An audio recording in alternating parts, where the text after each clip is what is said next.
Dad issues. Um, I was kind of nervous because I never bring shame on my dad's name. I never put smut on my dad's name. Every time my dad picked me up, I got a cousin 1 month younger than me. So every time my dad picked me up, he picked my cousin up, right?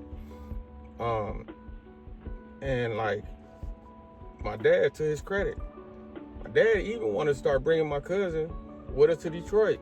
And my dad did all this because obviously his father wasn't there yet. Right. My cousin called me yesterday. He said, "Hey, we need to talk." I picked up. I said, "What's up, cuz?" He said, "Man, I just had lunch with my dad, bro."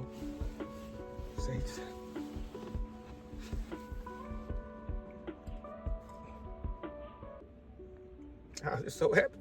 My goodness. And he wasn't mad. Yes. He had no anger, right? He's like, I finally got to fill in the story, man.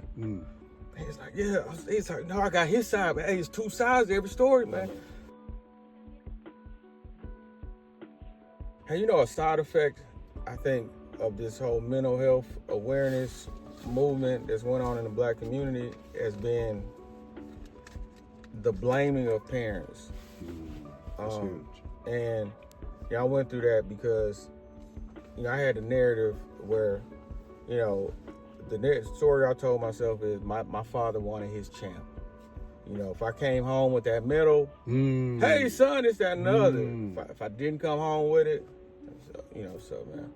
And my Saturdays used to be spent like my father's a triathlete. He'll ride a bike 60 miles. He'll ride a bike from Houston to Austin, ride a bicycle. My goodness. So a Saturday morning, he's gonna leave the house 5, 6 in the morning. It's gonna be like a legal pad on the door of things to do. It's gonna be a long list. It'll be cut the grass, dishes washed, 10 pages, Naeem Akbar, the capital of Michigan, this and that. What is the definition of a man, right? So it's gonna be like 7 hours, maybe 6, 7 hours of work, but he's gonna be back in like 4 hours. So it's a state of almost panic, right? Because we left, because we're not cutting the grass and everything, doing all of this stuff. And then my dad he's gonna come back in drenched in sweat, big beard, and then he's gonna look at the grass and he's gonna shrubs not done right, missed this corner. Detroit is not the capital of Michigan, and that's what it was. So in my mind, it was like the way I interpreted it was, man, the only way I can get my dad approval, the only way my dad likes me is if I'm in first place, performance, and if I don't make any mistakes, right? Yes, so that's the story I told myself. And that's the value you place on yourself. If I can perform well, then I'll be accepted.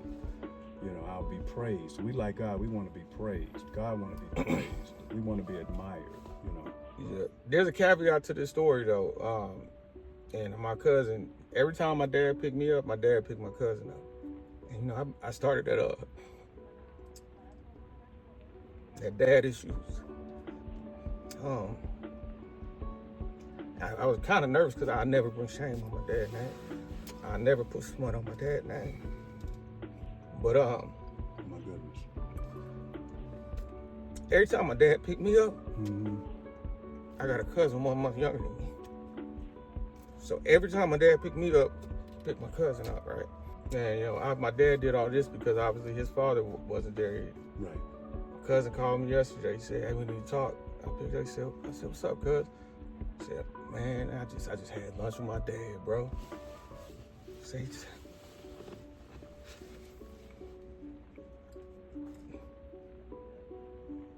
I was just so happy. My goodness. And he wasn't mad. Yes. He had no anger, right? He's like, I finally got to fill in the story, man. He's like, yeah. He's like, no, I got his side, man. Hey, it's two sides to every story, man.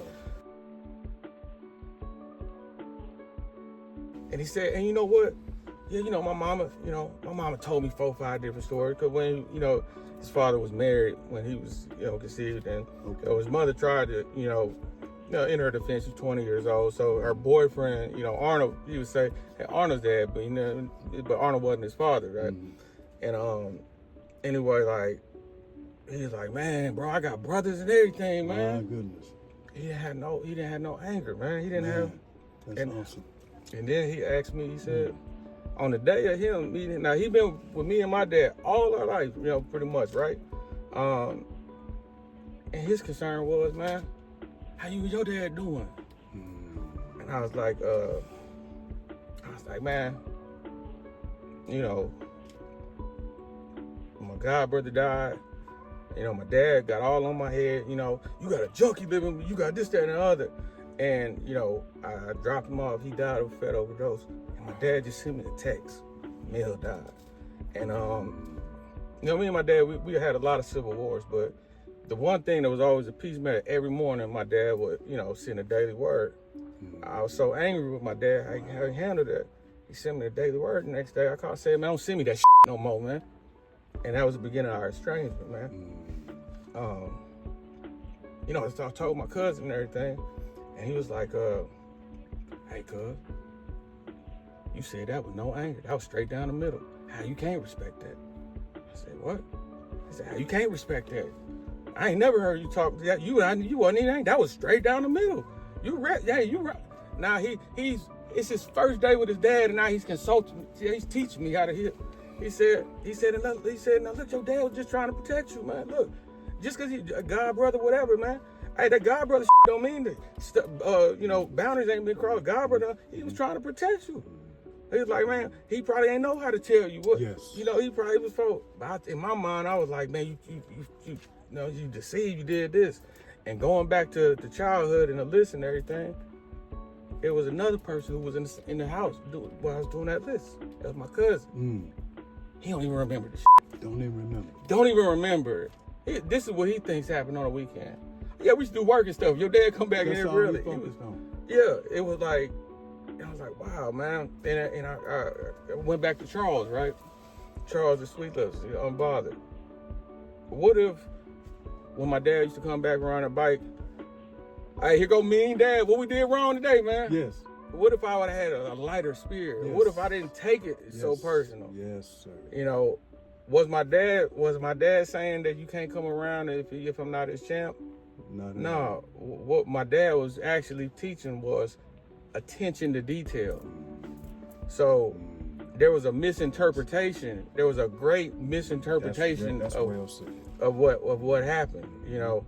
And instead of acknowledging the misinterpretation, I went to the blame, you know, of that. And again, like I told you before, I don't think too highly of my parents to the point, meaning that I don't see my parents as being above mistake and everything. Superhuman. Yeah, so it was like, it just was like, wow. That's, you know what I'm saying? Awesome, man.